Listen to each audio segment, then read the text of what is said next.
শুভ সন্ধ্যা বন্ধুরা। আজকে বেশ এই গতকাল থেকে আর কি একটু চাপ মুক্ত হয়েছি, যে এই হ্যাক তারপরে অ্যাকাউন্ট সেভ এইসব করে তো মনে হয়েছে যে অন্য কিছু পাঠ করে যদি মনটা একটু ঠিক করা যায়। তো সেই দিক থেকে সকাল থেকেই পড়েছিলাম একটু সুরের বাঁধনে।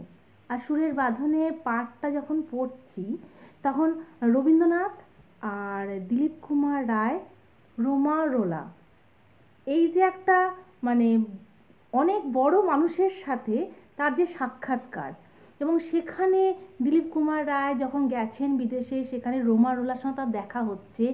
এর মধ্যে রবীন্দ্রনাথের সাথেও দেখা হয়েছিল, তার সাথে পত্র বিনিময় হয়েছিল, এবং সেই ঘটনাগুলো আমি পাঠ করেছি। আজকে আপনাদের সাথে একটু শেয়ার করতে চাই, মানে আমার যেটুকু মানে অন্তর্পূজা হয়েছে পাঠে সেটুকু আমি ব্যক্ত করতে চাই আমার বন্ধুদের সাথে। তাই শুরু করা যাক। ফরাসি ঔপন্যাসিক, নাট্যকার, সঙ্গীতজ্ঞ ও জীবনীকার। যখন প্রথম বিশ্বযুদ্ধ, মানে সময়টা 1866 থেকে 1944, প্রথম বিশ্বযুদ্ধ।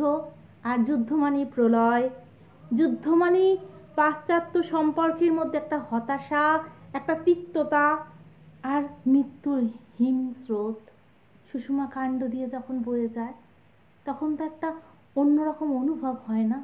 আসলে যেমন খালি পেটে সাহিত্য পড়তে ভালো লাগে না, যেমন খালি পেটে পড়াশোনাটা হয় না, তেমন মনে হয় সৃজনটাতেও প্রতিটা শব্দকে যাপন করতে হয়।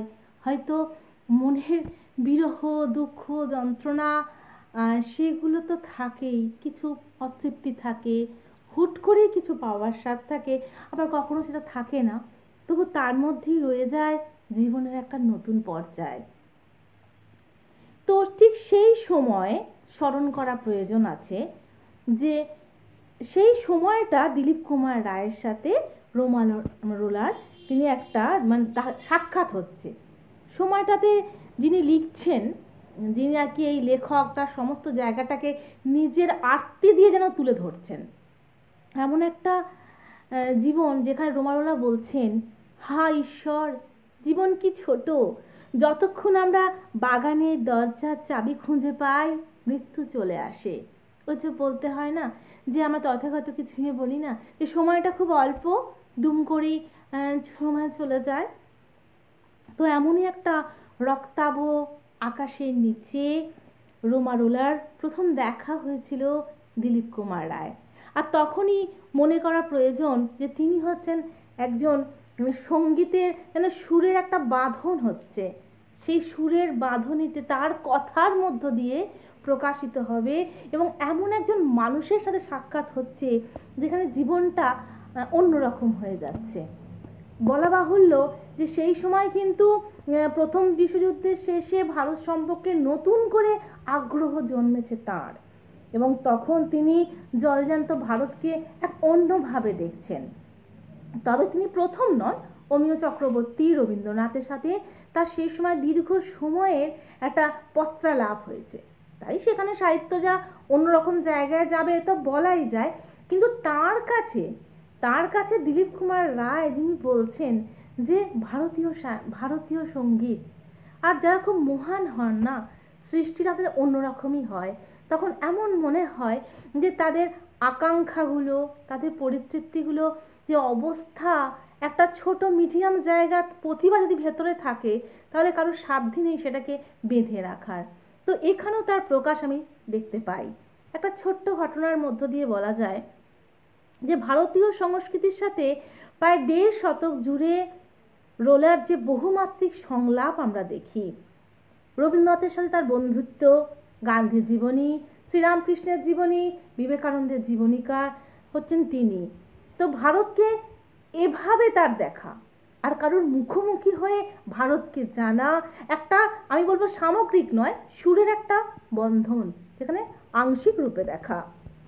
ভারতীয় উপমহাদেশের সমুদ্রের সঙ্গে বিশাল জেনিভার হৃদয় কুলে একটা বাড়ির ভিলায় আলগায় রোলার সমীপে তিনি আসছেন দূত হয়ে। তখন সেখানে তার আলাপ হচ্ছে। সেখানে তিনি বলছেন যে সঙ্গীতের ইতিহাস পড়েছেন, প্যারিস বিশ্ববিদ্যালয়, তখন উনি বলছেন বেটোফেনের কথা, তখনই তিনি বলছেন হ্যান্ডেলের জীবনীর কথা। তো সেখানে দিলীপ কুমার রায় তিনি তো কথা বলছেন, কিন্তু তার ওই কথা অনুযায়ী রোমালোরার যে কথা সেগুলো একটু গা কাঁটা দিয়ে যায়।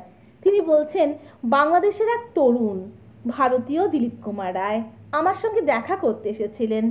কেমব্রিজের গণিতের এই ছাত্রের অসম্ভব ধীশক্তি, এটা যেন আমাদের মধ্যে রয়েছে। ধীশক্তি না থাকলে কি এগোনো যায়? তিনি সাম্প্রতিক অঙ্কের পরীক্ষা দিয়েছেন, কিন্তু সেই সময় তিনি বারবারই এই জায়গাটা চেঞ্জ করেছেন। অর্থাৎ তিনি বলছেন যে, একবার বলছেন যে আমার ইংলিশটা খুব ভালো লাগে, একবার বলছেন আমার ম্যাথটা খুব ভালো লাগে। কিন্তু তারপরে তিনি বুঝলেন যে রোমালোলার সঙ্গে তিনি কথা বলে বুঝতে পারলেন যে ভারতীয় রাগ রাগিনী এগুলো যখন আলোচনা করলেন, রবীন্দ্রনাথের সঙ্গে তার পত্রালাপের কথা যখন তিনি শুনলেন, তখন তিনি বুঝতে পারলেন যে না, শুধুমাত্র এই সাহিত্য, এই ইংলিশ, এই বিষয়, এই শুধুমাত্র এই বিষয়গুলোকে নয়, তাহলে আমার মনে হয় এই একটা দিকে নিজের জীবনকে টার্ন করা উচিত। সেটা কি? সুরের বাঁধনে। এটা কি একটা বড় পাওয়া? ওই যে আমরা বলি যে একটা ব্রহ্ম মুহূর্ত আসে, সেই মুহূর্তে আমরা বিষয়টাকে অনুধাবন করতে পারি, এবং যখন আমাদের যেটা ডেস্টিনি থাকে ঠিক সেখানেই আমরা পৌঁছে যাই। তারপর তিনি বলছেন যে তিনি জানালেন যে রোলার নাম, টলস্টয়ের জীবনী, সঙ্গীত ছাড়াও তিনি বললেন গান্ধীজির অহিংসা সংগ্রামের কথা।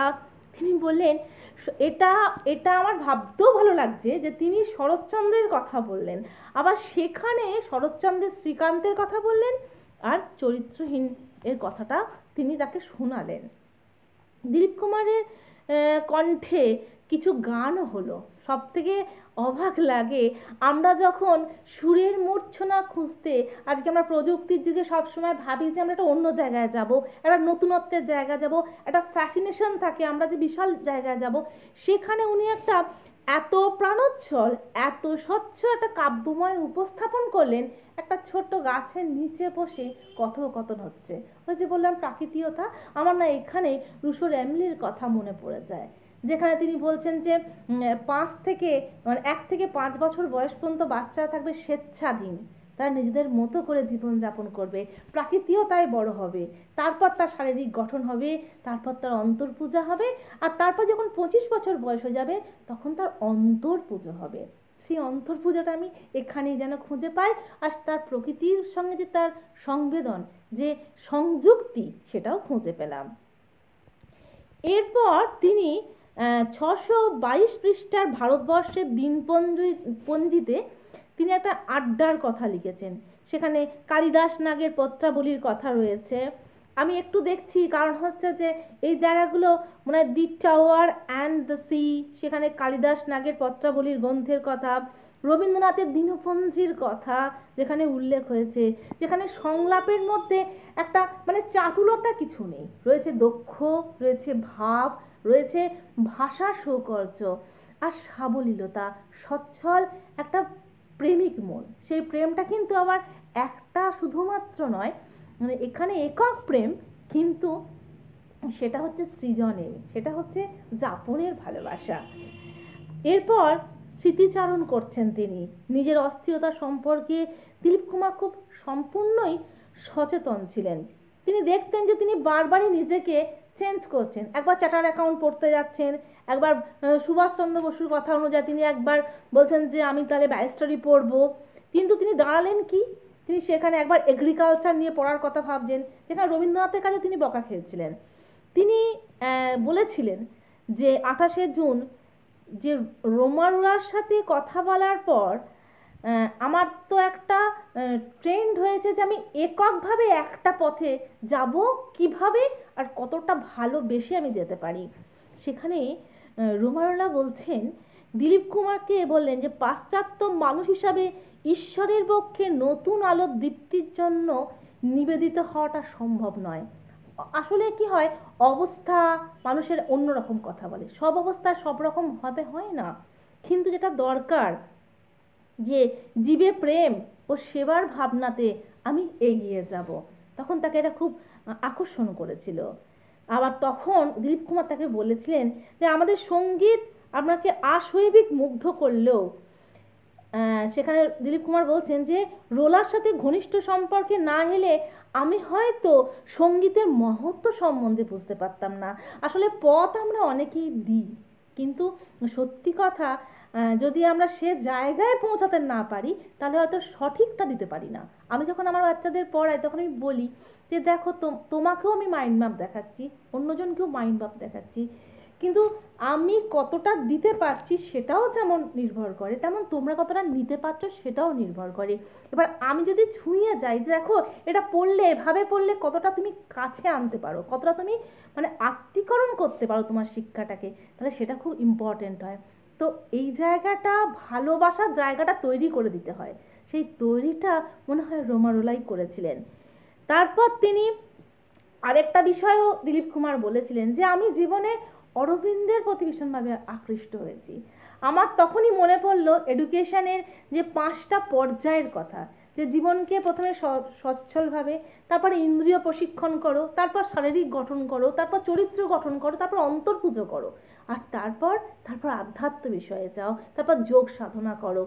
এই যে পর্যায়গুলো রয়েছে এইগুলো কি মানে ভিত যদি না গড়ে তাহলে হয়তো সে জায়গাটা ভালোবাসাটা দেওয়া যায় না। কারণ ভিতটা যদি নড়বড়ে হয়, একটা সাবজেক্টের উপর যদি একটা বাচ্চার মনে হয় যে এটা আমার ভালো লাগে না, এই টিচারকে দেখলেই আমার সাবজেক্টের প্রতি ভয় তৈরি হয়েছে, তো সেটা হয়তো সেটা মানে এগুনো যায় না।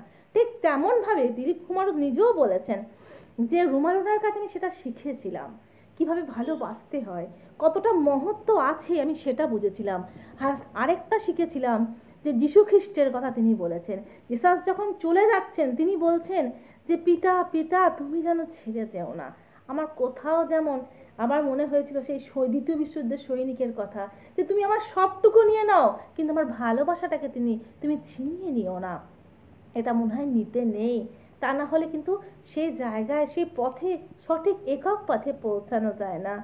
তো পাশ্চাত্য মানুষ হিসাবে ঈশ্বরের পক্ষ শুধুমাত্র আলোর দীপ্তি নিয়ে যাওয়া শুধু নয়, আমাদের সেই জায়গায় নিবেদিত প্রাণ হতে হবে।